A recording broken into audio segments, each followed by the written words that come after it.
My bad. I did think that we started the show. That's on me that time. But I'm gonna hit the intro one time and then we're gonna hop right back into it. All right. Sorry about that, man. Anyways, I had my actual mic muted. My bad. Like literally, all the audio issues is not for the record. It's no longer the computer anymore. It's no longer the internet because I got the fastest. I literally got 300 megabytes per second, bro. The next tier up was 1,000. Like I was on 30 at the last crib. 30. Do you know how like that? That's a huge like difference. that's 10 times more the speed. No, that's a huge difference. We were streaming. We could stream for 80 devices, and that motherfucker still wouldn't lag. YouTube right now is sending me a message saying you are streaming at too high of a bit rate. You don't need to do this right now. That's how fast the internet is streaming right now. Dead ass. That's how fast the internet is streaming right now. But anyways, welcome to the 2-for-1 show. It's your boy TPJ. Find me on Twitter, on Instagram at Real TPJ. That's REEL TPJ. It's a film joke. If you don't get it, you dummy. Every night or in the morning, depending upon where you are watching this around the world, myself and hopefully a guest, or it could be Pavy doing it and a guest, or it could just be me and Pavy doing it. We're gonna try to after every game at least give some form of analysis. This one is not gonna be 2 hours like it was yesterday. It might be more like around 45 minutes. But every night we're gonna try to lock in, dial in, give y'all some amazing nightly hot takes. A non-hoops and brews show. Very very simple. It's just talking about recapping what happened in in terms of NBA action. So as I said before, Pavy is here. He's joined me. Pavy, go ahead, talk to the public. Let the people know around the world how you feeling. What's good. As always, man, you can find me on Twitter at Pavy World, Pavy World, all one word, Pavers.com for everything Pavy. All right, cool. So let's just hop right into it. I mean, the Cat versus Embiid fight. What were your initial thoughts on the fight as a whole? And number two, what were your thoughts on the game? Because obviously Minnesota took their first loss, which we both said that they were going to be bottom feeders in the Western Conference. And it doesn't look like they're going to be that way. If even today, Karl Anthony Towns played great today on the offensive end. Now, he was getting smoked on the other end because Embiid weighed about 40 more pounds than the man. But Karl Anthony Towns, he wanted all the smoke. Like Pat Bev said, we wanted all the smoke. Cat wanted all the smoke. Cat wasn't the cat today. Cat was a big dog today. He was a big dog. Like my thoughts on the fight is like when you look, he was getting his ass whipped. He was just frustrated because Embiid kept putting that man in the post and like baby that man like a child. He just got mad and frustrated and tried to fight the man. Like I don't have no real thoughts on it, like none at all. The funniest part was Ben Simmons putting the man in a damn chokehold and everybody saying that he tapped out. That was the funniest part of the whole fight. He did though. He did though. He definitely was like, yo. I think he was just trying to get up, bro. I don't think he actually tapped out. Yes, he did. I don't really have no real thoughts on it. Like it's not like that shows some type of you're like so tough for doing that. Nah, you was just frustrated, bro. Nah, bro. I don't want to hear that. He was like tired of getting put in the I don't post. want to hear that. The same reason why people now think Brandon Ingram is a tough guy. It's the same reason why I gotta give that man Karl Anthony Towns credit for that, because he could have easily went out there and he could have just kept getting abused. But you know what he said? He said, "We're not gonna take it," and he didn't take it. And he stole on that man, and he gave that man what he deserved. And shout out to Joel Embiid for number one, going up in the press conference and saying, "I ain't no bitch," because that's just funny as hell. These NBA players been going wild. LeBron and they played that on SportsCenter too, and did not edit it. I can believe it. I mean, it's cable. But still, like LeBron telling a reporter, "What the fuck am I supposed to know?" The other day, fucking him saying, "I ain't no bitch." Like the NBA season is back. But go ahead, continue. No, I mean, I don't really have no real thoughts on it. Like it's not like again, it was just a situation where he was getting his ass whooped. And he got frustrated, and that's how he felt that he should handle it. It's not like I looked at that like, oh yeah, that makes you tough for doing that. Nah, what would have made you tough was go out there and lock that man up. That wouldn't have made him tough, bro. Charles Oakley wasn't tough because he was just going out there and locking people up. He was also knocking people out. Who? Charles Oakley. Gee, but Charles Oakley was also locking people up too. Okay, so what? Cat habitually be getting blocks. He's still gonna drop 30 that on happened you. tonight, GG. And also, Oak was a bully. will be whooping your ass and then whoop your ass. He'll be whooping your ass on the court and then also decide to beat your ass because he can. Charles Oakley would hard foul you and then pick you up and push you back on the ground. Like, why you just do that, bro? That's so unnecessary. Cat was getting his ass whooped in the post and got so frustrated he had to go punch the man. Same with Brandon Ingram. Brandon Harden was whooping his ass and he got so frustrated he had to fight that man. Mr. Jumpman he just donated to us. Shout out to you, bro. The man donated and said, "Go over there." How you gonna say that? Oh, number one, Mr. Jumpman, how are you gonna make fun of Steph Curry, but then you got mad at me for making fun of Kevin Durant? I don't want to hear that, fam. That's disrespectful, fam. That's disrespectful, dog. But I think that we need more NBA fights, man. I like. That wasn't a real NBA fight. It was a real fight. No, stop being disrespectful. That wasn't a fight. Karl Anthony Towns missed the blow. He missed it. One punch. What you mean? That was a if Jermaine O'Neal would have connected on that one punch, he might be in jail for life right now. Well, he didn't connect on the punch. Okay, so it's then. not a real fight. It was. What you mean? It wasn't a real fight. Come on, man. Like literally, I watched the footage once. I was like, oh, okay. You only watched the footage once? Huh? You only watched the footage once? Like once or twice. I didn't care. Come on, man. Like, I didn't care. And I saw the highlights and I'm like, oh, that happened because he was getting his ass beat. Anyway. Like, I wasn't impressed. It didn't do nothing for me. That wasn't a real fight. That was not an NBA. Like, I've seen legit NBA fights. That wasn't a fight. The fight last year was more of a fight than that. We actually had punches connected. So was the Serge Ibaka fight with Marquise Chris a fight? Yeah, that was hilarious. Yes. So how is that a fight, but this one a fight? Okay. No. Let me take that back. The Serge one wasn't a fight. That was just hilarious. Yeah. And again, I don't even think you're gonna see any suspensions for the from this. Really? I think they got ejected and that's it. Like to me, it wasn't a fight. It was. I think Ben Simmons has to get suspended. Why? You can't come behind and choke somebody from behind and put. Number one, he choked him from behind. He poked the man in the eye at the same time. See, I don't think he I don't think he was really trying to choke the man. I think he was trying to keep him on the ground and keep him away. I don't think he was really trying to go out there and choke that man. No, he was trying to choke that man. What's wrong with you? It's just his method of keeping them on the ground, which is an interesting method. But I don't think he really was trying to go out there. That man put that man in a crippler crossface, and you sit up here. That man put that man in a goddamn crippler crossface, and you got the nerve to sit up here and tell me he don't deserve to get suspended. He wasn't even in the fight. It ain't even like Karl Anthony Towns stole on him. If Karl Anthony Towns stole on him, then cool, I feel you. But you just stole on a man. You weren't even involved in the fight. He got to get suspended at least one game, bro. He broke it up, bro. Nobody is suspended for that fight. How did he break the fight up? With his arm around another man's neck. I can't let you go jump on my players. You keep him on the ground, bro. Come on, man. That's ridiculous, bro. That's absolutely ridiculous. But no, really, I didn't really think much of it though, bro. All right, I feel you. Anyways, let's go ahead and let's move on to the next topic. Steph Curry breaks his left hand in a loss. His second metacarpal bone. I think he broke what Chris Paul broke in the playoffs that year. Okay. Yeah, it's not good. Or Chris Paul might broke his first metacarpal or whatever. Mm-hmm. But it's like basically he broke his pinky finger, the bone that connects to your pinky finger. Yeah. That one. And it's his non-shooting hand though, right? Yeah. It's not. I mean, for one, it sucks. Prayers up to Steph. It sucks to break. I've never broken a bone. Hopefully, I never do. I don't want to break a bone. I'm sure it was very, very painful. But he'll be okay. Probably it's a 10 to 12 week injury. I'm sure he'll play again this season. I think it depends. If the Warriors, if we're the Warriors, and by the time Steph Curry ready to come back, we're 15 games under 500. He not playing no more this season. Here's why though. But look, bro. With the new lottery rules, it doesn't do anything for you to lose more. It does nothing for you. Honestly, the best place to be is from 3 to 6. Usually the worst team now, bro. The worst team now I think has a 11% chance.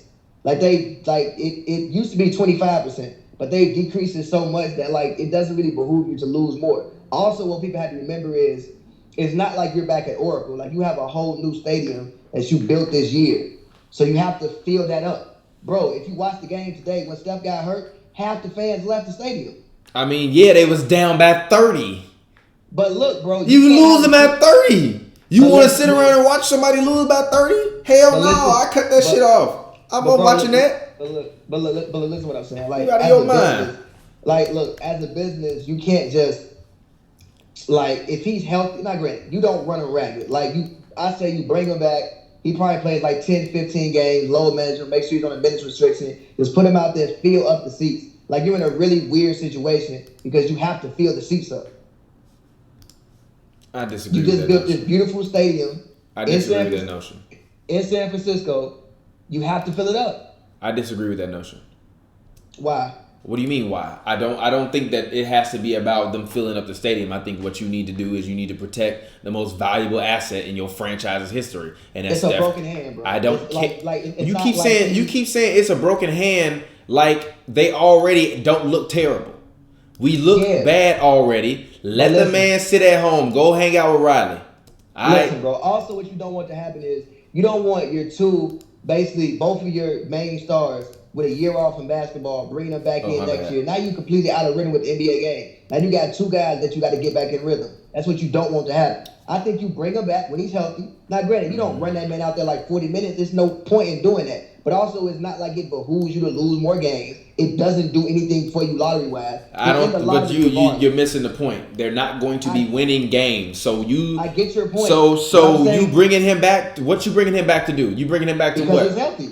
Come on, play man. Basketball, get in the rhythm. Come on, man. You gonna bring that man back for what? Literally, you're not bringing. Once he comes back, because his team is gonna be terrible. Because Draymond Green is terrible.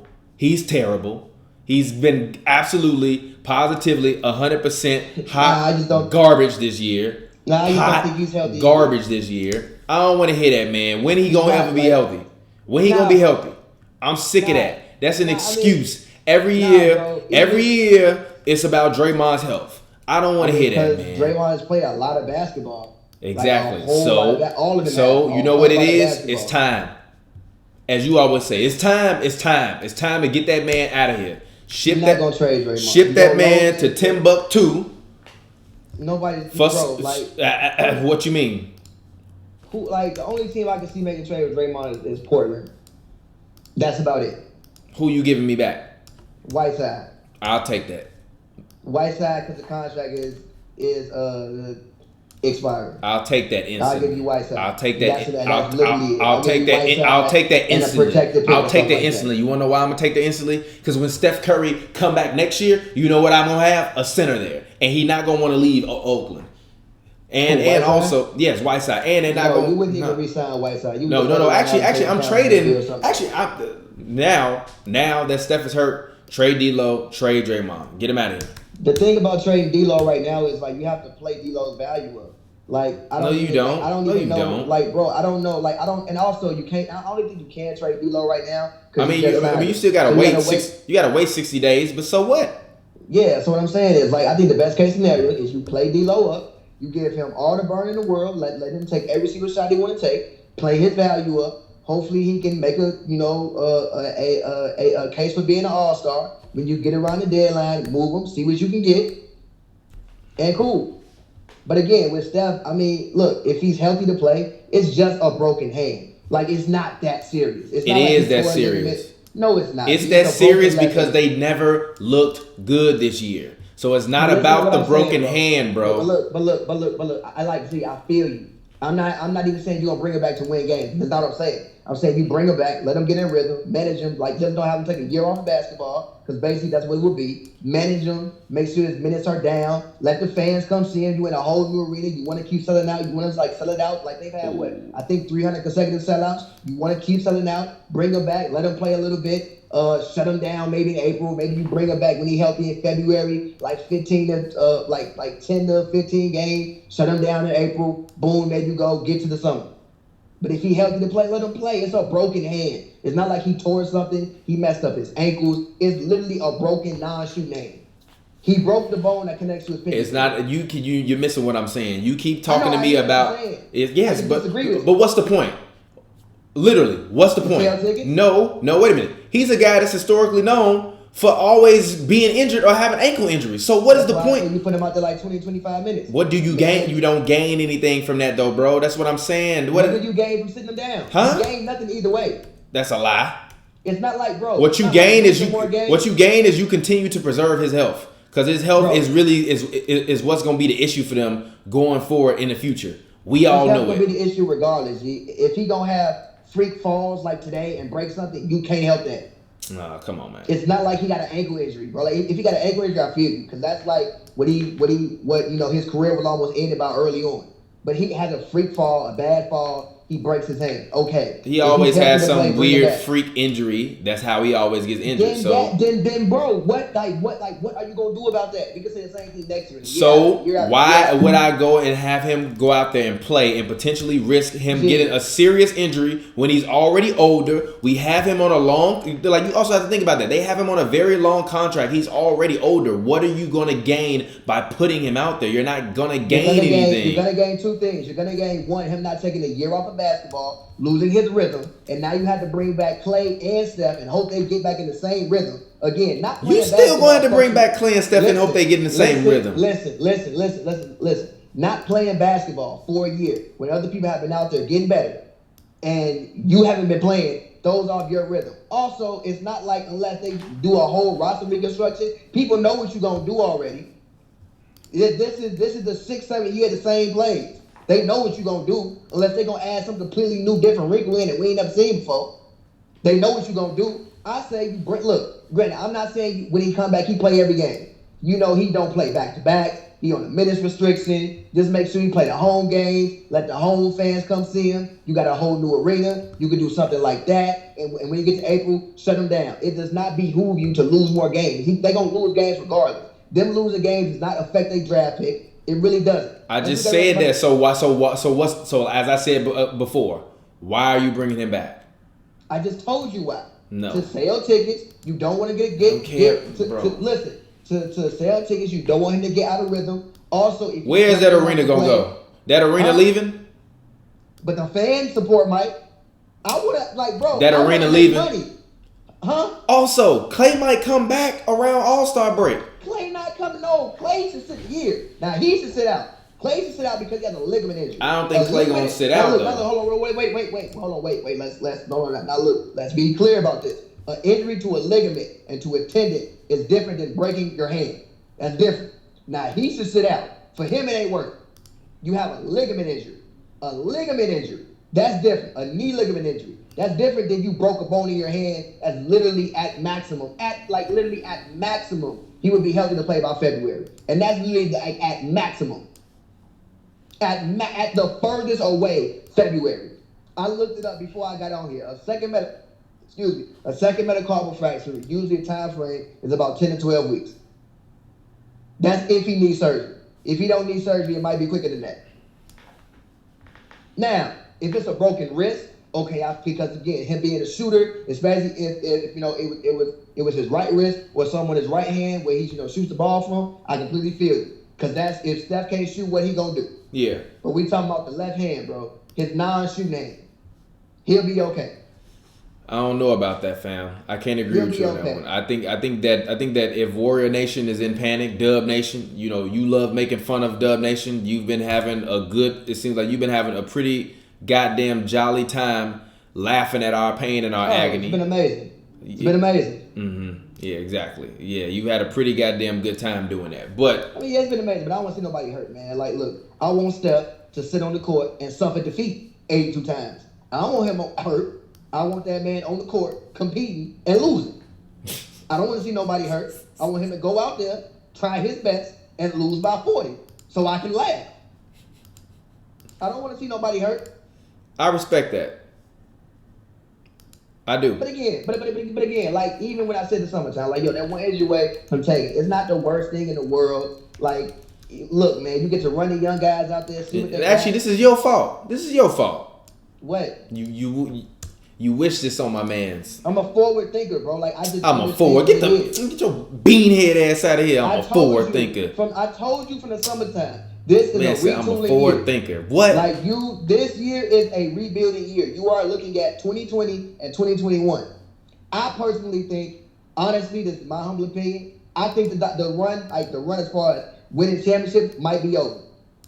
I think that by the time they come back, if they run it, unless They can put a whole new wrinkle in. Maybe they get somebody in the draft that like switches their offense, or they flip D-Lo for something else that they can put a whole new wrinkle in. I personally think it's over because we've been seeing the same thing for 7 years. I think even what you see a lot this year is people just know what you're gonna do, bro. They know the plays. They've been doing this shit 6 years. Literally, they've been running the same like flare screens and drop back and stuff going to the screen 6 years now.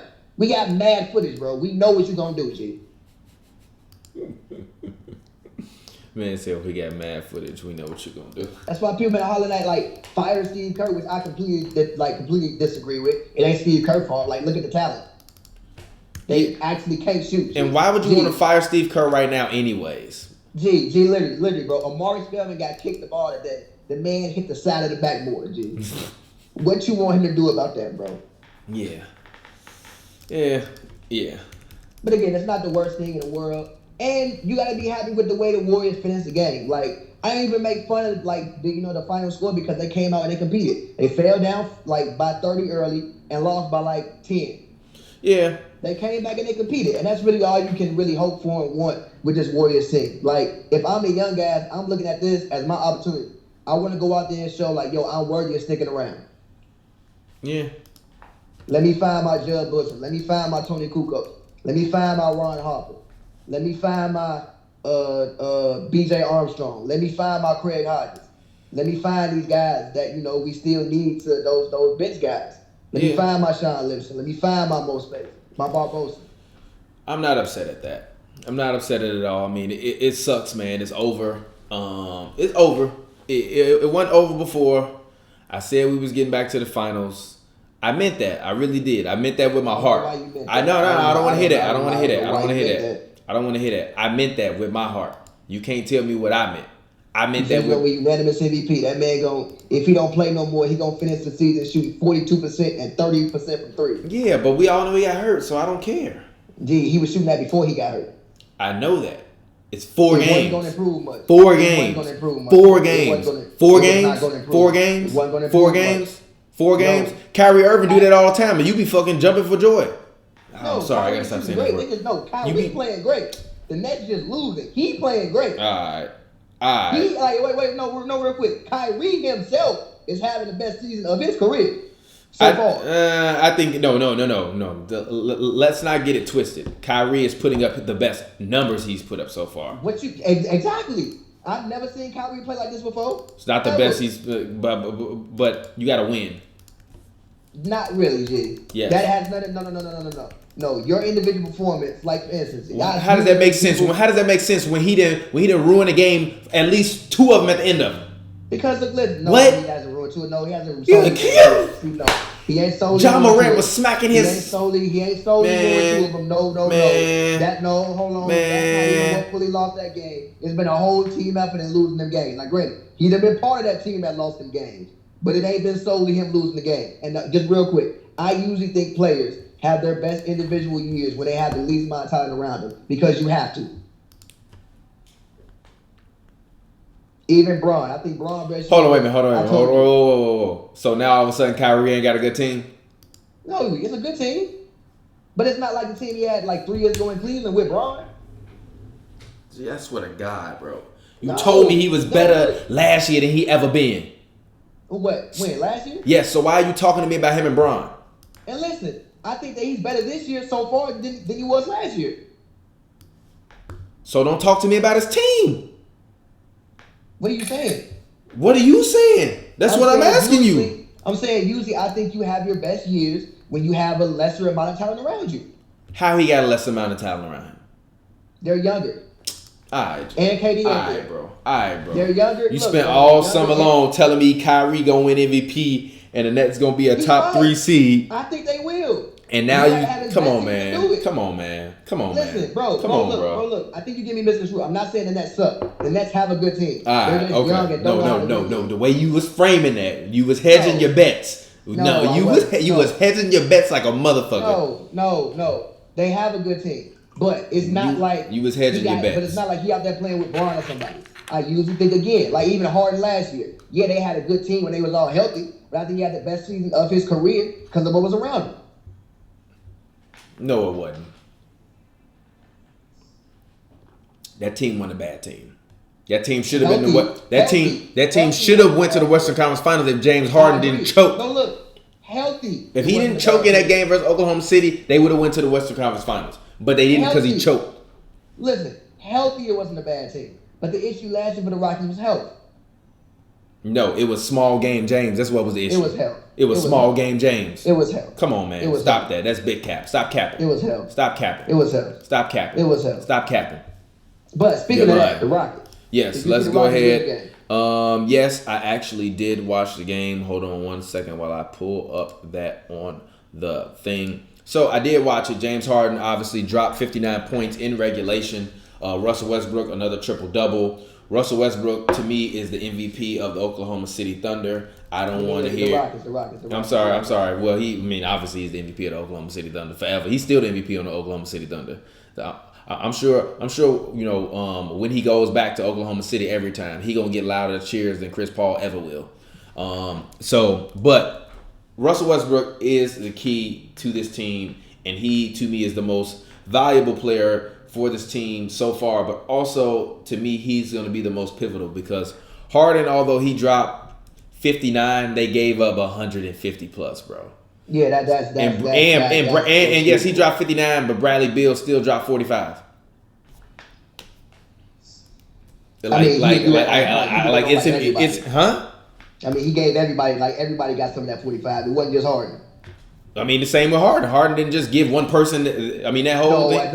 No. Isaac Bonga got about 30 of them buckets. Which is also why Scott Brooks needs to be fired. Because why in the hell is Isaac Bonga guarding James Harden? You might as well put Isaiah Thomas on James Harden. They did a couple times. Bro, it was like the easiest 59 points I've ever seen in my life.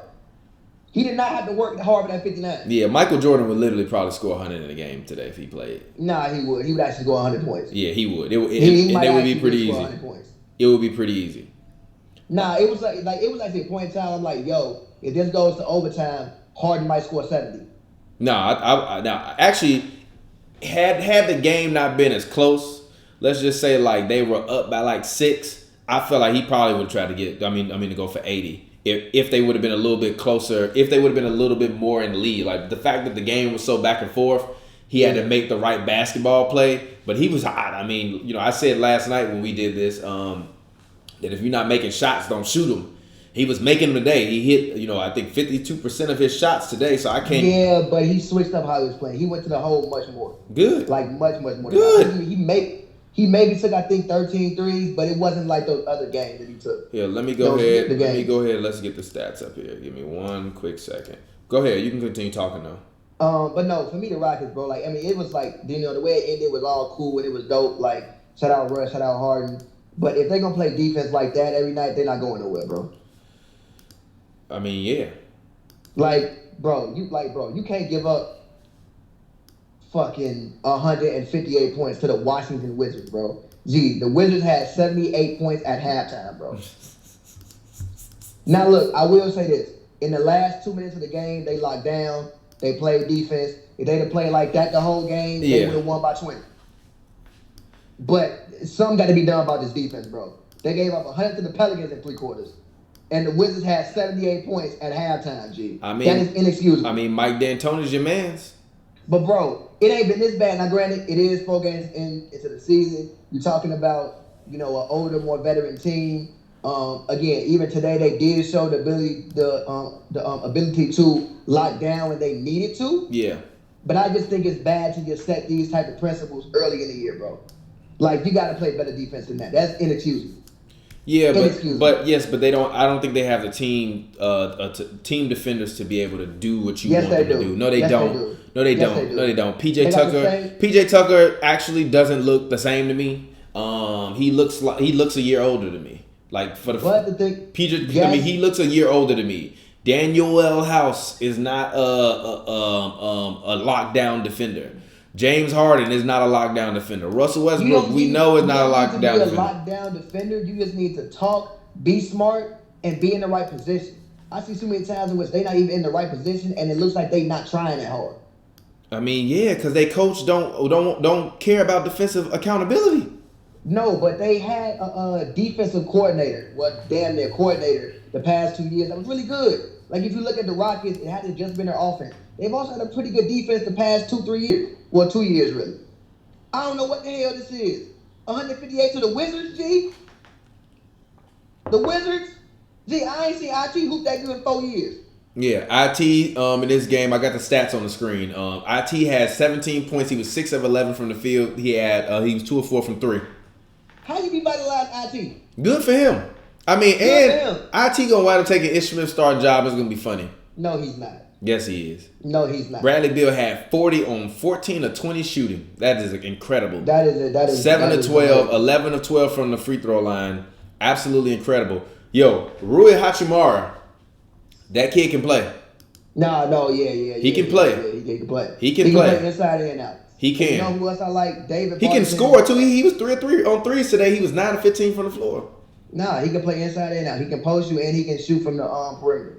Also, David Barton, I know the Spurs miss him. You know, the Spurs traded him away because they had a deal in place for, I think, Marcus Morris. Yeah. Marcus Morris, yeah, and then yeah. So that, but the Spurs could really use him right now. Yeah, I think that I really think that he should start.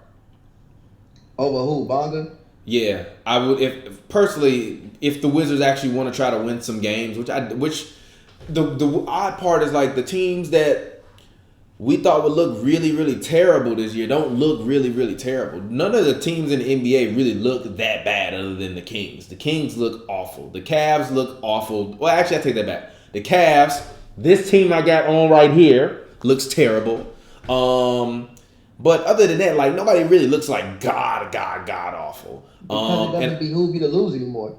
I mean, yeah, but also if I'm the Wizards, I mean, depending on John Wall's timetable, which I'm sure they're probably gonna try to bring him back around All-Star break, or we might see him in like early December because he's now on the court and stuff. Yeah, hell no, keep that man in All-Star break, dude. Why?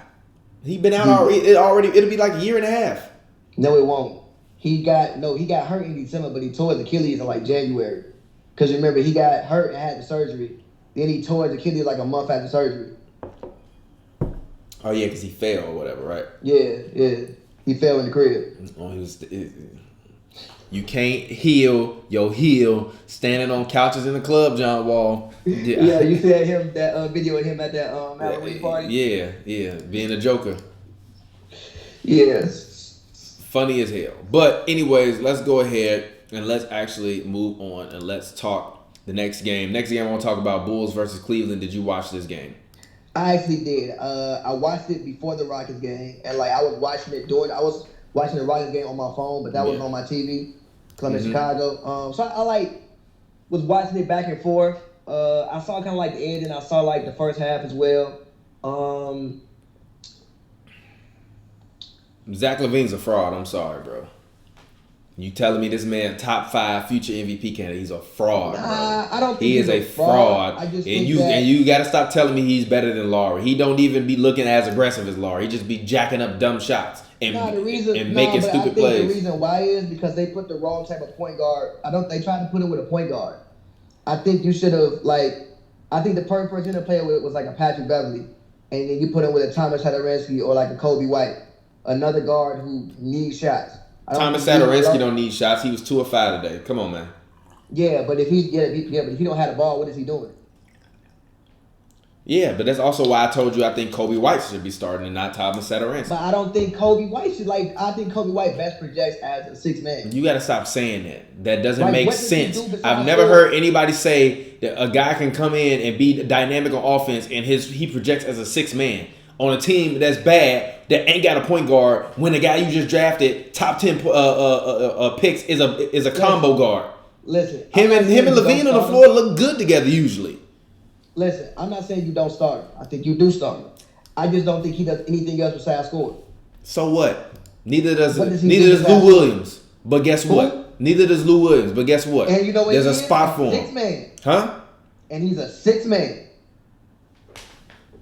Yeah, but he's a career 6 man. But that's not by his design. That's not by his. Yes. I think that's but Kobe White's gonna be better than Lou Will. Stop. I don't think he is. Yes, bro. he is. He's going to be better than Lou Will. Stop. I think he'll go out there and average 18, 19, 20, 21, 22 points. But I think he best projects as that guard. I think him, Colin Sexton, all those guys best project as that guy you bring off the bench. Oh, now Colin Sexton's a bench guy to you now. Now he is, huh? Listen, unless he's gonna play all world defense. And you know good and goddamn well he ain't playing no all-world defense. No, but look, I think he has the size. He's strong for his age, so he's probably gonna obviously put on more muscle. I think he has a nice Colin wingspan. Sexton got the size? Yeah. Come on, just nah, bro. Like, look at him. Come from on, last man. year and look at him from this Come year. on, man. Listen, just listen to me real quick. Look at him from last year and look at him from this year. Most teams don't have. A lot of teams don't have two dynamic scorers in their backcourt. Yeah. Meaning, I don't think Garland is going to be a great defender. I think he'll be serviceable, but you're still going to try to hide him. And you also have Jetty and you have Kevin Porter. Yeah. So if Colin can be a guy that can take away the main point guard or shooting guard or whatever in the backcourt, and you can put Kevin Porter or Jetty on the second option and kind of hide, Darius Garland or whatever guy who's the least, a viable offensive option, it can work.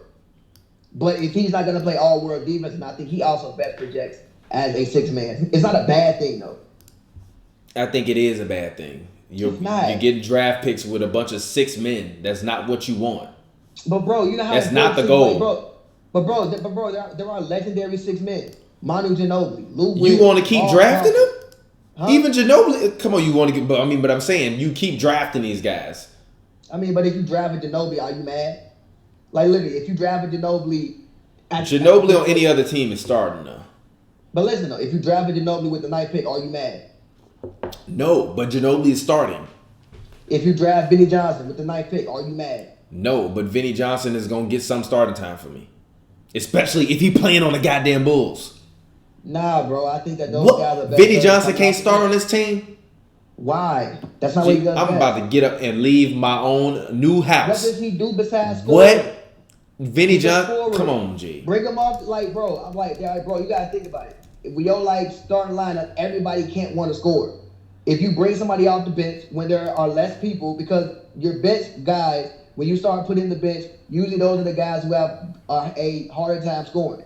So if you bring him in, let him take whatever shots he want to take, and he can finish the game sometimes, bring him off the bench. It's not a bad you know thing. what? I'm not upset at that. But I'm not upset at that. I'm not upset at the microwave coming off the bench for this team. But I just think it's just a rhythm. I just think Zach LaVine is not the answer. I think they need to start putting the ball in Larry Markkinen's hands. I think that Jim Boylan has about 22 more days to get this team to want to play for him, or he's going to lose him and then they're going to fire him. There should never be any reason as to why you're giving up 20 rebounds to today's Kevin Love.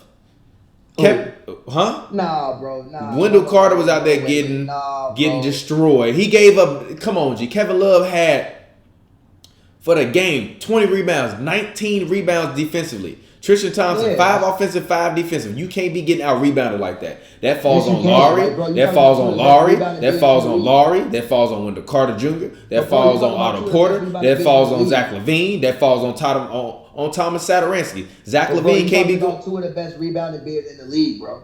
I don't want to hear that, man. And you gave up 23 to Double T. Yeah, but Tristan's very good now. Wait, look, this thing about Tristan that people don't know. Like, granted, I've watched a lot of Cavs games. Tristan is even a better post scorer than Kevin Love is right now. Tristan has developed a lot. He has a great floater. Better player than Bill Russell. Shot. Huh? Better player than Bill Russell. This guy. He has a good floater. He has a good hook shot. He plays with a high motor. Like, Tristan Thompson can help a lot of teams right now. A whole lot of teams right now. A lot of them. Yeah. Which is why I also think which is why I also want them to retain Tristan Thompson, because I think he's a good culture guy for the Cavs. Like that Cavs front line is gonna out rebound a lot of teams. And also Wendell Carter, to be fair, couldn't see. Yeah. Like, to be fair, he couldn't see. I guess. I'm unimpressed. I said that this Bulls team would be a team that I thought would at least win about 40-something games and maybe make the playoffs. This team looks worse than the Warriors. Like, you said that because you're from Chicago and you want that to happen. No, I said that because you telling me Zach LaVine, future MVP candidate, and you telling me he's gonna be good, future. And he don't look good. Future. He don't look good. He don't look good. But I Period. think that he doesn't look good because of they got too many people trying to shoot, G. They got way too many people that if they not scoring points, what are they doing? I don't know if I can vibe with that one, fam. G, if Satoransky don't have the ball, yes. What is he doing? If Kobe don't have the ball, what is he doing? If Laurie, who should be shooting the ball, don't have the ball, what is he doing? If Otto Porter can't jack up his 10, 12 shots, what is he doing?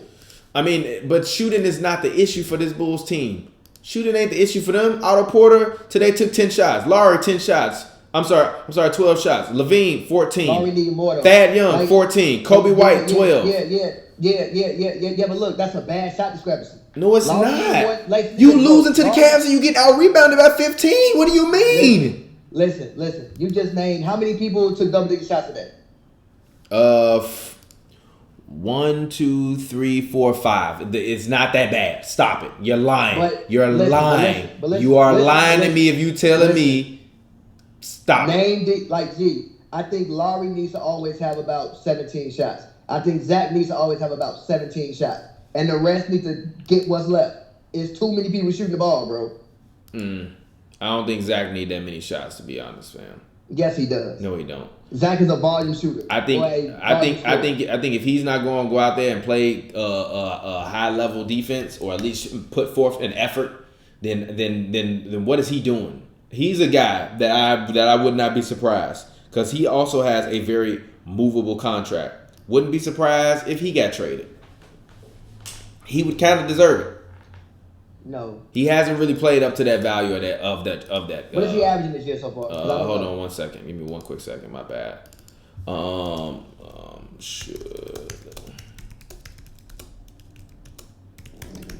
Let's see. Give me 1 second. Zach Levine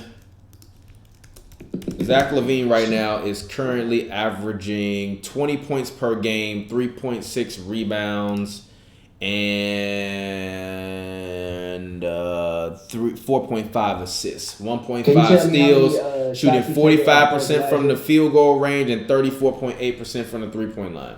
Not Can good. you tell me how many shots he's taking this year he took 18 shots per game last year. He's taking 17.8 shots this year.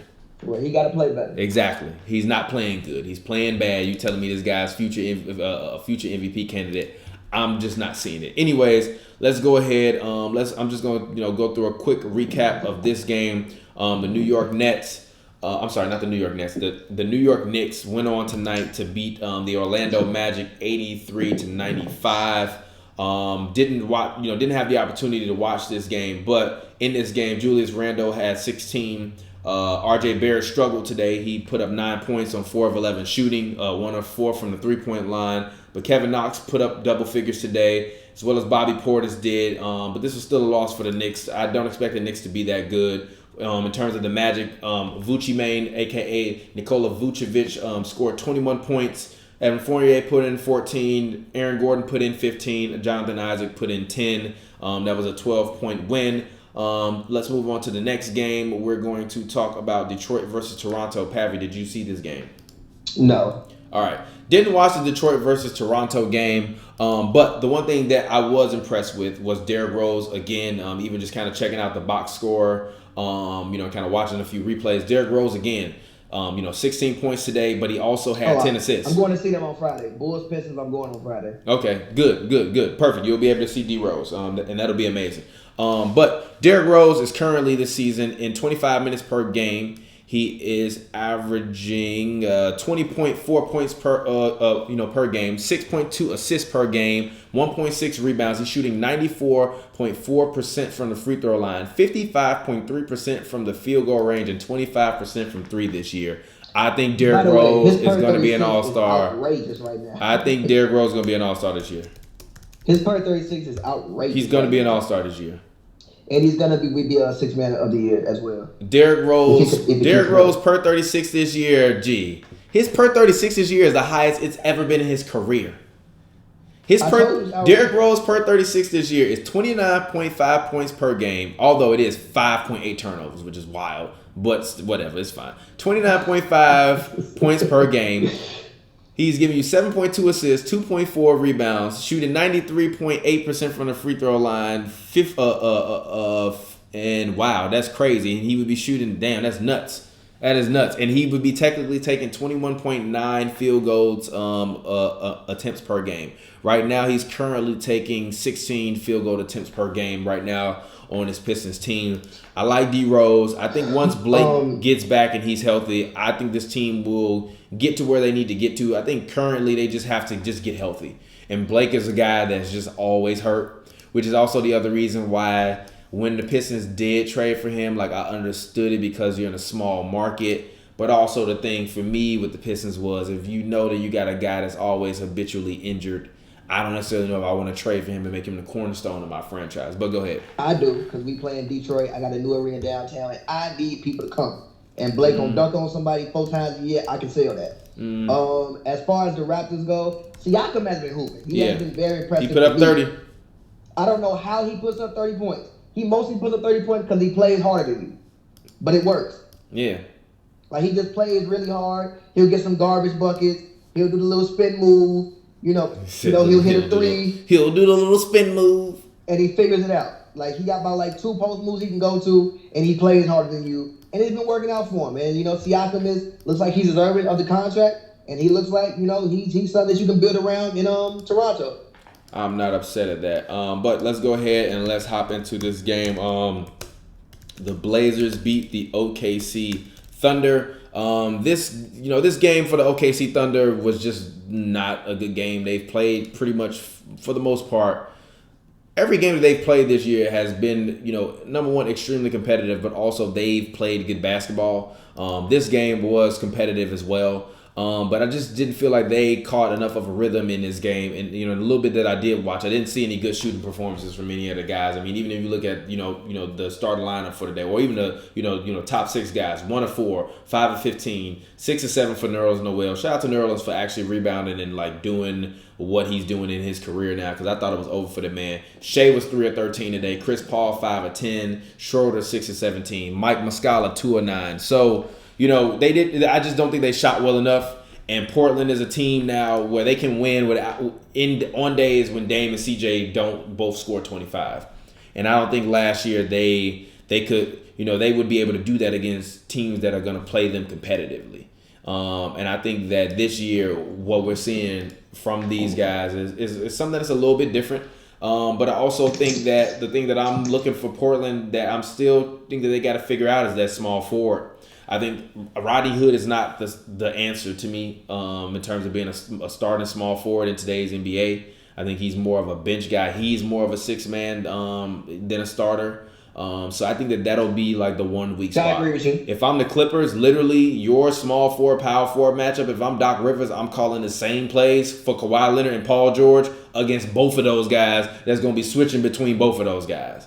If I'm the Lakers, I'm running a pick and roll. I'm putting AD in the post against Anthony Tolliver, and it's going down. And I'm going to keep JaVale out there so that way Hassan Whiteside got to be preoccupied with making sure JaVale McGee don't get a putback tap in or a lob. So they're going to have a tough task versus a lot of these teams. I do think that now that the Warriors are out and they pretty much are done for the season, I do think that the Trailblazers are a team that I'm looking at to actually step up this year and actually do something in the playoffs. And actually potentially maybe get to the Western Conference Finals if they draw a favorable matchup. I think what we don't know now is who is going to end up anywhere.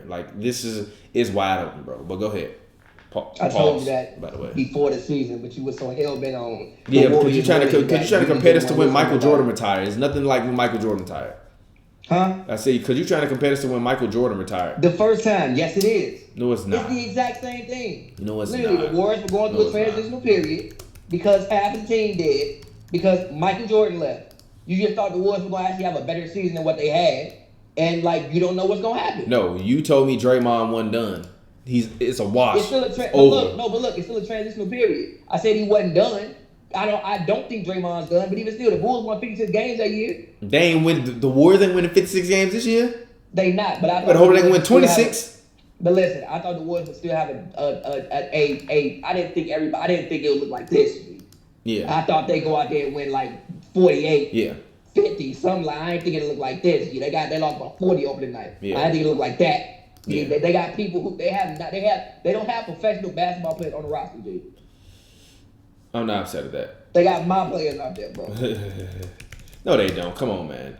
G, Omari Spellman was off the bench for the Hawks last year. He was the 12th man, the 10th man for the Atlanta Hawks last year, bro.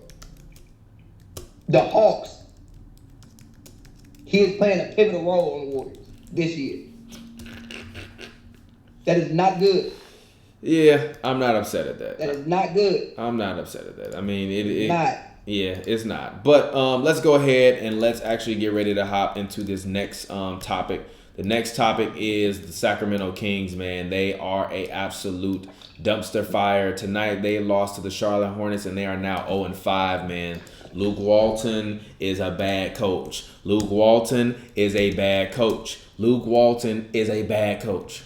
Hey, man, whatever about the Kings, but can we talk about how the Hornets are competing? Yeah. Yo, I really actually enjoy watching this Hornets team play basketball. Yeah, no, they're good. They can shoot too. I said they can shoot too. Yeah, no, they can shoot. PJ Washington, excuse me, has been one of the best stories as a rookie. Devontae Graham has looked great. I think he's gonna make Terry Rozier actually very tradable eventually. And you know Miles Bridges has come back better. Dwayne Bacon will have his nights here and there. Like I like this Hawks team. I think Kemba being gone spreads the ball around, and everybody gets up to kind of get caught up watching Kemba. I think everybody feels more empowered to like get their game on. And man, I will watch a Hornets game and be thoroughly entertained. Like I do not mind watching this team play basketball. Yeah, I agree. I think that the Hornets are a really good team. I really enjoy watching Devontae Graham. I just like the way that he plays the game. I think he's going to be one of the young, kind of shooting stars in terms of like actual shooting the basketball in the NBA for a couple of years to come if he can stay healthy and if he can keep progressing. But I think that he will. So, I just think that for the Kings, man,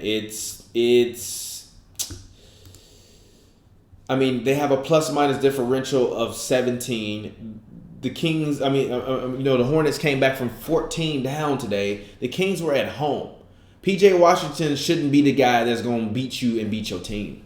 This team does not look good. They have lost all, and the crazy part about it, all of these games that they've lost, except for the games versus the Jazz and the Suns, been under 10 points. So it's just bad coaching. Luke Walton is not that good. I mean, even if you're looking at De'Aaron Fox has taken a step back this year. He's only averaging 16.3 points per game. Buddy Hield got paid and decided not to play no more because he's averaging 14. Harrison Barnes is averaging 11 points per game right now. It's bad. It's really bad. I mean, I also just don't think the Kings were ever that good in general. Like, I never thought the Kings were that good, bro. I'm sorry. I never did. Luke is terrible, bro. Yeah, nah, bro. It's not just Luke. I just never thought. Lukey is Dookie. That's what Luke is. Nah, I never thought the Kings were that good in general. I just didn't. I didn't think the rest of the I didn't league think they were got gonna make better the and playoffs, Kings but I didn't think that they were gonna be this bad. Nah, bro. I think the rest of the league got better and the Kings didn't. I mean, to be fair, Bagley is hurt. He is hurt. I mean, okay, yes. Bagley was hurt. Bagley was hurt. Yes. Bagley was hurt. I think they were counting on the progression of their young players, and so far you haven't seen that. Like, who came back better? Like you said, Bagley is hurt, but who seems to have come back better? Yeah, true. Nobody really. Nobody. Yeah, nobody. I mean, De'Aaron Fox regressed. Harrison Barnes, they gave that. I think that Harrison Barnes contract is gonna wind up being a Chandler Parsons type of contract. Now don't get me wrong, he's not gonna be hurt, but I do think that that contract is gonna be one of those things for them that is gonna wind up being a huge thorn in their side. But anyways, let's go ahead and let's get ready to hop into the very next matchup. The next matchup that we have up is the Pacers beat the Brooklyn Nets. Kyrie, is his start this year overrated? He's been playing good. They, as a unit, have not been playing well. He has not finished 2 of their losses. What are your thoughts? They got to play some defense. That's my thoughts. They got to play some actual defense. Like, Miles Turner gets hurt, and then Sabonis comes in, and, I mean, shout out to Damon, because I didn't really see it, but he said he was abusing DJ. So somebody got to play some defense, bro. Like, I think that's the next real issue. It's like, I think that They have a very offensive-minded team. I think that I think the game they need to play is kind of like the Rocket style, honestly, in which you isolate with LeVert, you isolate with Kyrie, you isolate with Dinwiddie, but Joe Harris has to be better. He has to knock down shots. They need KD back. He won't be back till next year, but they need to play some defense, bro, and that's on all of them. Yeah. Like, how much did the Pacers put up today? The Pacers put up 118, I believe. Come on, G. Yeah. 118 to the Pacers in regulation. You gave up 131 to the Grizzlies a couple nights ago. Come on, G. Yep. Pacers and scored 108. They scored probably like They scored 108 points. The Pacers scored 118. It's not the offense. The offense cool.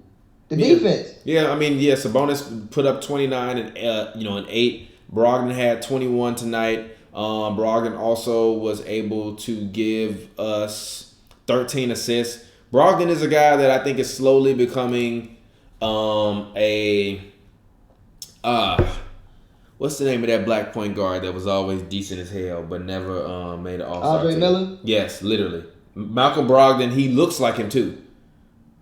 He does look like Andre Miller. Malcolm Brogdon is literally Andre Miller Jr. Andre Miller 2.0. I'm finna start calling that man Andre Miller Jr. Andre Miller who can shoot. Yeah, who can shoot. Yeah, shoot. But I think that the Pacers, the one encouraging thing for them is that when Vic comes back, they have somebody to play with Vic. They have a person. Yeah. They have a running mate for Victor. They have a backcourt set up. Now they just have to figure out what they want to do with Sabonis in terms of if they want to trade him, if they want to keep him. But but we'll see. But anyways, let's go ahead. Let's hop into the next matchup before we get ready to do a quick preview of tomorrow. The Clippers lose to the Jazz. Kawhi Leonard did not play today due to load management. What were your thoughts on the game? Did you watch it? I had it on. I was more so watching the Warriors game, so I wasn't paying close attention, but I'm still disappointed that they lost the way they lost. Yeah. I still think this Clippers team, even if you lose a game, that's cool, but you shouldn't be going out there losing by 20. Especially if you have championship aspirations. I just think that you should put up a better effort, even if your main guy isn't there. I still think you should put up a better effort. I still think, how much did the Jazz score? The Jazz scored one. Hold on a minute. Sorry. The Jazz scored 110. I don't you could play better defense than that. I mean, but this is a team that with no Kawhi Leonard or Paul George last year probably would have lost the game in the same fashion. Yes, but I think they would have put up a better fight last year. Yeah, but Landry was 1 of 7. Patrick Patterson 1 of 7. Zubac only took 4 field goals. Lou was 9 of 17. Patrick Beverly was 4 of 13. Montrez 4 of 9. Not good. JaMychal Green was the fact that decent they don't really have a playmaker besides Kawhi right now. JaMychal Green been stroking it though. This man's been going insane. He's shooting 65% from 3 right now. Yeah, but I think what you saw, even when I was watching the game, I'm like, damn, they have nobody to really create a shot for nobody else. Yeah. Which, luckily you have Paul George and you have Kawhi coming back, so you're going to offset that. But I think what you just saw was the fact of a lack of a playmaker. Yeah. I didn't think in this game, Derek Walton play? Derek Walton Jr.? 1 minute. I think he probably should have got some more time in this game. They actually just didn't have a He won't. Not in the future, at least. Huh? I said he won't, though. In what? I don't think he's going to get... I mean, today he might have gotten time, but I don't think he's going to get any minutes in the future. Oh, no. He won't at all. I'm saying, today he probably should get some time. They just didn't have an actual point guard on the court. Yeah, I mean, and even, I think that this is going to be their new thing for back-to-backs, where they're going to low manage Kawhi on one of each of the backs-to-backs, as well as probably Paul George as well. So, I'm covering the game, technically, which is in 10 minutes it'll be today. So I'm covering the game versus the Spurs. So, it'll be interesting to see how Kawhi plays versus the Spurs. And it'll be interesting to see the Spurs in general. I'm definitely going to go and I'm going to try to talk to Brent Forbes. I'm going to send that one to Jimmy because I'm sure he'll appreciate that one. But I do agree with you. If you're the Clippers and you want to be the big dog on the block, you got to be the big dog on the block every day. And that includes even when it's days where you kind of whatever. Like this game, I feel like the game versus the Suns and this game, they kind of mailed it in. And you can't win a championship mailing it in. You got to be full throttle every game, all the time, when you're playing and when you're in these matchups and in these situations. I just don't necessarily think that they put forth the effort. But, I mean, I'm not going to criticize the team. Obviously, Kawhi, didn't play today, which is nothing to, kind of, poo-poo about, whatever. Who cares? Let's go ahead. Let's move on to the next matchup. The Bucks lose to the Celtics. Are you worried for the Bucks? This team is a team where they are Giannis or bust. Huh? The clock is the clock is ticking on Giannis. He's going to leave. Like, even in the early going, I seen him way more frustrated this year than I saw him last year. Like, it's visibly frustrated. He's going to leave, bro. Yeah. I don't think he's gonna stay. Like, I don't think the Bucks have enough around him. Like, I don't even think they get back to the conference finals this year. I really don't. Why? I think they're a second round exit. I just think that they're too much Giannis or bust. Yeah, but then you're gonna criticize Giannis when they lose. No, I'm not. Yes, you will. No, I'm not. You're definitely gonna criticize Giannis. I mean, he still got to continue to go get better. The reason why they're too much Giannis or bust is like if Giannis could do more with his jump shot off the dribble, it wouldn't matter. But he can't right now. So I think Giannis needs a point guard to help him through it. And I don't think they have that on the roster. A guy like Malcolm Brogdon? Yeah, that would be great. But he's gone now. And literally, I don't understand it. You let Brogdon. Because you can't, but like, no, you didn't let him go. It's like, you gotta realize this is what sucks with small markets, bro. You're in Milwaukee. Middleton is already gonna command the max. Giannis is already on the max, and he's gonna get a super max. I'm sorry, but I would have let Middleton walk. Bledsoe is getting now. You think back, maybe you should have let Bledsoe walk. Hell yeah, you should let Bledsoe walk. I agree with that, but also maybe you didn't think somebody was gonna offer Brogdon $80 million. Still, maybe you thought you could have retained him for like 50. That guy's a top 10 point guard in the NBA. I'm just saying. He is. Period. Through 4 games, top 10 point guard. But all right, cool. Let's go ahead and let's hop into real quick before we get out of here. Let's go ahead and let's talk about tomorrow's matchups. Tomorrow's matchups, we have the Heat versus Hawks. Good news for you. Yeah, it's right on day to day. Yeah. What are your thoughts? I mean, he's not gonna play tomorrow, but that's great. So I think the Heat winning this game by a lot of points. But he ain't gonna play tomorrow. But no, it's great news that he didn't seriously tear up his ankle or anything like that. That he just rode a little bit, and he'll be available to play probably in like a week or two. Yeah, I agree. I think that looking forward, obviously it's not like a pure back-to-back, but it's like a home and away kind of situation with a day in between. I think this will be a game actually where I'm going to take the Hawks to make this game competitive. I don't think it'll be a blowout. I think that they're going to try to scout for Tyler Herro a little bit more, and he won't drop 19 in the second quarter like he did the other day. But I do think for why won't he? What are they going to do? What do you mean? What are they going to do? What are they going to do? Who's going to guard him? We're talking about Atlanta, right? I mean, huh? Who's going to guard him? I know that, but but you may want to say in the scout, they ain't have no scouting report. Go watch some film. Get better. Figure it out. He was fucking them up in isolation, bro, most of the time. Oh, figure it out. Figure out a way to take the ball out the man's hands. You got to, teams got to scout for him now. They really do. I know they got to scout for him, but I don't think the Hawks going to be able to do anything like affect the man. I don't think the Hawks going to be able to do anything to affect the man. It's not look. It's not about affecting him. It's about having some effect on him. You don't have to completely stop the man, but he shouldn't be the guy that's third in scoring on the team, and he got more than 21 as well. You can't give up the 20 to Kendrick Nunn. That's the name, right? Kendrick Nunn, right? You can't give up 20 to Kendrick Nunn, to Jimmy Butler, and to Tyler Herro. Tyler Herro's coming off the bench. He can't come off the bench. And Dragic. Yeah, exactly. You can't be doing that, man. I hope they gotta get it together. They gotta get it together. Good for Trae Young. I'm glad that the ankle injury was not serious. Obviously, Steph Curry is my favorite player. So having to deal with ankle injuries as a fan is tough because they are, they just suck. Even I'm a Lonzo fan. Lonzo, career has been mainly derailed by that. So, it is what it is. But speaking of Lonzo, Nuggets versus the Pelicans tomorrow, Thursday night. This is. Have the Pelicans won yet? Let me see. I don't even know, to be honest. No, they have not won yet. They're 0-4. And this is a TNT game as well. They're gonna lose again. Really?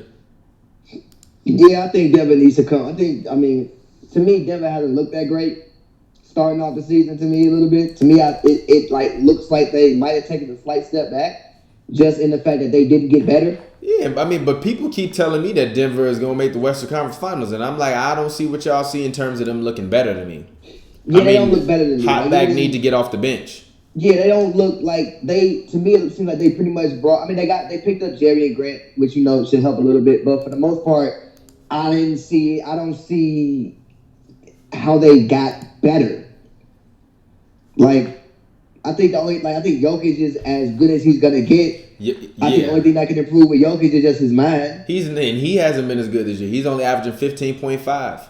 Will Barton 14, Gary Harris 13, Paul Millsap 12.8, Malik Beasley 9.5, Jeremy Grant 7.8. Like, yes, they're playing good team basketball, but I saw an article today from some reporter, that basically said how like the Dallas Mavericks are a team with no, with no real all-stars or whatever, a super team with no all-stars. This Nuggets team is a super team with one all-star and a bunch of other guys that are role players. And I don't even think Jokic is going to be an all-star this year the way he's playing right now. I don't. I really don't. I mean, shit, this is going to sound mad blasphemous, but the way even Kelly Oubre been looking better to start the season to me than Jokic been looking to start the season. And that's no disrespect to Jokic. It's just facts. Go look at the numbers. They don't look. Kelly Oubre been hooping.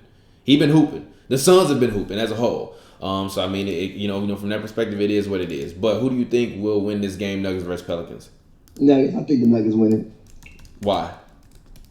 Because the Pelicans don't play a lick of defense. So if you want to get things rolling, this is the team to get it rolling against. I think the Nuggets win this game like 128 to 119.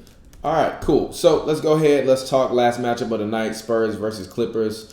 What do you have right now? Who do you have to win this game, and why? I'm sure Kawhi is going to play tomorrow. Obviously because he's low managed. Well, he will play tonight versus the Spurs, obviously because he's low managed. Previously versus the Jazz. So what do you have? I think Kawhi is going to rain down hell on San Antonio. I'm picking Kawhi to go for 32, 7, and 7 with 3 steals and a block. Okay, I'm not upset at that. And I think the Clippers win. Okay, I'm not upset at that. But all right, so let's go ahead. Let's get ready to get out of here. I want to go ahead and do my stat of the night. James Harden is currently taking 1 second. Give me 1 second. I just got to make sure that the info is confirmed before I put it in there. He is currently taking 16 free throw attempts per game. That is insane. So I think that number one speaks to the level of gamesmanship by James Harden, because even that foul that he got on Isaac Bonga, it was a foul. It was not a foul. It was a foul. That was not a foul. Stop it. Literally, Bradley Beal got a foul for leaning in to play before. He ran in, he bumped into him he bumped him off his path. It was a foul. Not a foul. That foul the refs called on Giannis when they called that was a charge. That wasn't a charge either. He slipped on his own feet. Harden, literally, how are you gonna create the contact in the man's chest? But I get called for a foul when my hands are up and I'm going strap with I'm you. good at taking contact. Nah, I don't want to hear that. And actually, Harden is no man. Wait, no, it wasn't like he was in front of him. He impeded his path like from the side. It was a foul. When I saw it, I'm like, foul. Whatever. I'll tell you when Harden, there was a foul early in the game in which he wrapped somebody's arm, and I was like, you funny, Harden. I see it, but that was a foul. And I see other times Harden, you're not gonna get that call. Harden currently leads the NBA in free throw attempts as well as turnovers per game. He's averaging 6.3 turnovers per game, which is insane right now currently for him. Not sure if this includes the game that they played today, obviously, because the stats usually will update overnight. Still, he's also taken over 21 shots per game this year. That's something that concerns me. Kyrie's taking 26 shots a game this year. Bradley Beal's taking 24. Dame 22. Harden 21. CJ's taking 21 shots. Ingram's taking 21 shots per game this year. Towns is taking 20 as he should. Jason Tatum is taking 20 shots per game this year and literally giving you he's taking 20.3 shots per game and he's giving you 20.3 points per game. That man, I don't know about that. And shout out to Pascal Siakam. He's taking 19.8 shots per game, but he's making 9.5 and averaging 27.5 points per game this year. That is insane. But he might win Most Improved Player again. So, anyways, what are your final thoughts on the day, or your final thoughts on the day before we get ready to get out of the wrap up? That Rockets game almost gave me a heart attack, but it was so fun to watch. I love Russell Westbrook. Harden world forever. All right, my final thoughts are: it sucks to be a Warriors fan right now. You've had your time. I hate to harp back on Kevin Durant, but it's all good, bruh. This is what you wanted. You got it. I'm sure he's at home smiling right now. I'm sure he's at home smiling blissfully, like, good. This is what y'all deserve without me. Like Kevin Durant probably at home playing Eminem's, without me. I created that monster because nobody wants to see the Warriors no more. They want Katie because they chop liver. Warriors are chop liver right now, man. It's not good. It's not good, man. Hey, Steph, stay at home, play with Riley, bro. Get ready for the season. Practicing your driveway. Don't listen to Pavy. Don't just let it go. If you come back and y'all literally Steph gonna come back and the Warriors record gonna be like 13 and fucking 13. How they gonna win 13 games? It's gonna be 13 and like 28. How they gonna win 13 games? They gonna win 13 games. How? They're gonna win 13 games. How? You told me. Oh wait a minute. You told me Draymond can average 15, 18 on his own team. But guess what? He got his own team. He ain't gonna average 15, 18. No, he don't. Because Draymond gonna be taking. I mean, not Draymond. D-Lo gonna be taking more shots than him.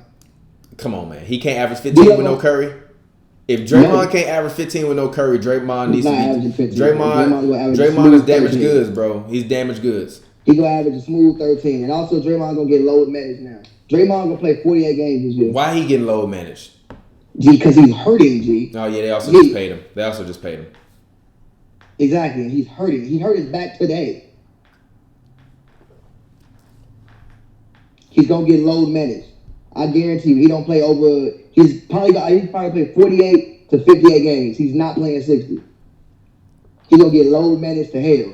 We'll see. The Warriors gonna go 13. The Warriors might have one of the worst records in NBA history this year. Gee, stop that. Why you on that? Why you have you seen this team? Why you gotta be on that? And you realize that nobody's get off that, bro. Get off that, bro. Why you on that? Mercy. Huh? And you like nobody's gonna show them mercy, bro. They remember what they did to them for years. What do you mean? They remember. Ain't nobody out there that did none of that. What they gonna take out on Looney? They gonna cave Looney chest in again? They might.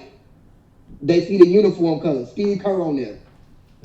They remember Steph shooting three to turn around. You got to suffer through this. Teams gonna be beating the living shit out of them all year, bro. I'm gonna keep it a buck with you. I'm not watching another Warriors game until Steph Curry comes back. I've never watched so much Warriors basketball in my life. I don't want to see. I don't want to see Draymond Green dribble drive handoffs to Jordan Poole for a wide open missed three. I'm watching every single Warriors game. And I'm tweeting the score after every game. Also, I love it. I love to see it. Also, my final thought of the day is, bro, now that I got the basketball court in the new crib where I live, I was shooting today, swishing threes. I told you. I swear to God. Sure. I told you I changed my shot form. So it's much more like actual of an NBA shot form. Was swishing threes. I hit at least about 10 threes today. Net. Sure. Swear to God. Sure. Net. Was netting them. 10 out of 100? No. We was out there. Me and my girl, we went to the court. We played like me and her. We don't play like 1-on-1s, but we do stuff like horse or like free throw, like first to make 10 free throws or whatever or something like that. Like those types of things. So we was just like shooting around, and then we was basically like doing like a layup line almost, kind of where you just shoot, we pass it. If you miss, you lay it up. I was swishing them. Literally today, I probably shot about 40%. Sure. Swishing them. On a parquet going crazy. Sure. Can't wait till you get back to LA. Sure. Give me your ass buckets. All right. Give me your ass buckets. Let's go. Give me your ass buckets. Then we're going to come up here and stream afterwards. So you can talk about what happened.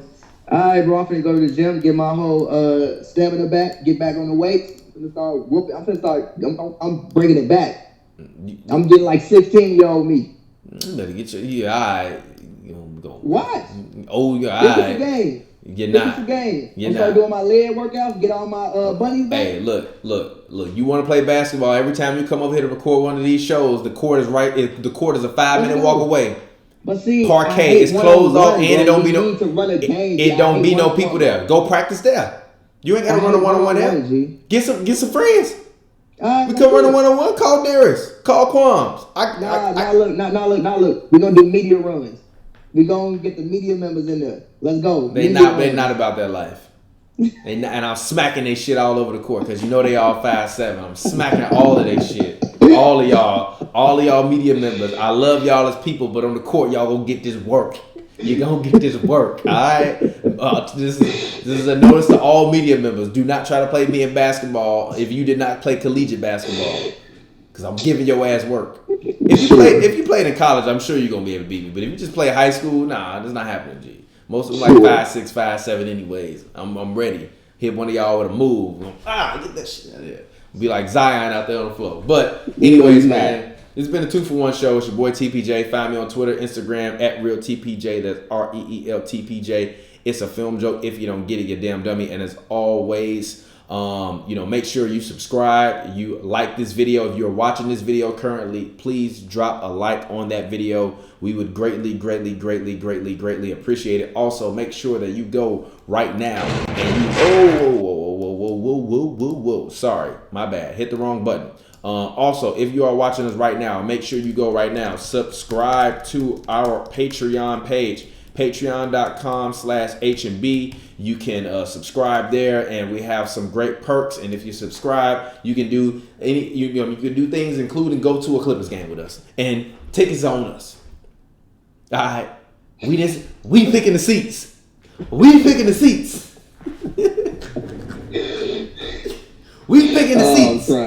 But still, we appreciate all support. Those things actually help us to make more and better content. I'm actually happy because I moved. So I actually got an office room now. So like I got a whole office room with a bathroom in here.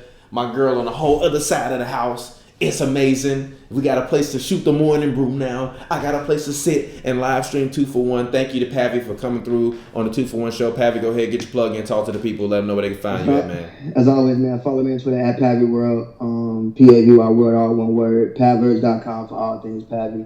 Make sure y'all go check that out. Alrighty, and we will get up with you all I will not get up with you all tomorrow because I'm going to cover the game. But what I will do is we will get up with you all probably on Friday. If not Friday, we will see you at the next Hoops and Brews that we do. But you all will get exclusive Clippers coverage on the channel tomorrow. Bro, my internet's so fast. My internet's so fast. I live so close to Staples now. I'm getting right over here. Clips going up immediately after the game. Hopefully Kawhi doesn't work out again after the game and take a whole hour. But anyways, man, we'll get up with y'all later. This has been a 2-for-1 show, your nightly NBA recap. Once again, subscribe to our Patreon. We appreciate it. We will get up with you all later. Peace out.